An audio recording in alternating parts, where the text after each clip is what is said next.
Claude Monet était un peintre français très célèbre. Il est connu pour avoir créé un nouveau style de peinture appelé l'impressionnisme. Aujourd'hui, je vais vous raconter sa vie fascinante. Bienvenue dans ce nouvel épisode du podcast Fluidité pour débutants, où on parle de culture française et donc de biographie de célèbres personnalités francophones. Moi, c'est Fabien. Claude Monet est né à Paris en 1840. À 5 ans, sa famille a déménagé au Havre, une ville portuaire. Dès son plus jeune âge, Monet aimait dessiner, mais il n'était pas très bon à l'école. En 1857, quand il avait 17 ans, sa mère est morte malheureusement. Ça a beaucoup affecté Monet, qui a alors quitté l'école. Sa tante, qui aimait aussi la peinture, l'a encouragé à continuer de dessiner. Monet a commencé par dessiner des caricatures, qui sont des dessins amusants et exagérés. Il signait ses dessins avec O. Monet, O pour Oscar, son premier prénom. Il vendait ses caricatures dans une papeterie, un magasin où on trouve du papier, des fournitures scolaires et parfois des livres. Un jour, un peintre nommé Eugène Boudin a vu ses dessins et l'a encouragé à peindre des paysages. Plus tard, Monet a dit un jour que c'est grâce à Boudin qu'il est devenu peintre.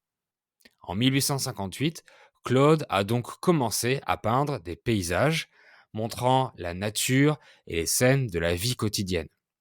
Il a présenté ses tableaux dans une exposition au Havre.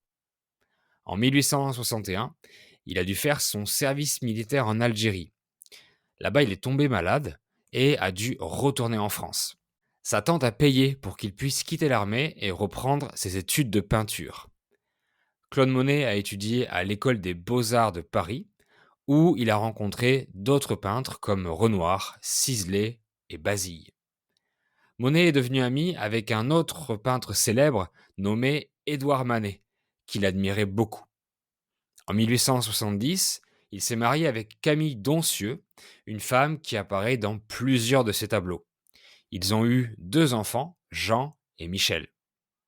Pendant la guerre franco-prussienne, la petite famille a déménagé à Londres. Là-bas, il a rencontré Paul Durand-Ruel, un marchand d'art qui a acheté ses tableaux et qui les a exposés. Ça a aidé Claude Monet à se faire connaître et à gagner sa vie. En 1872, Claude et sa famille rentrent vivre en France et il peint une toile qui s'appelle Impression Soleil Levant, qui donnera son nom au mouvement que le peintre vient de créer, l'impressionnisme. De 1874 à 1882, Claude et ses amis peintres ont organisé leur propre exposition.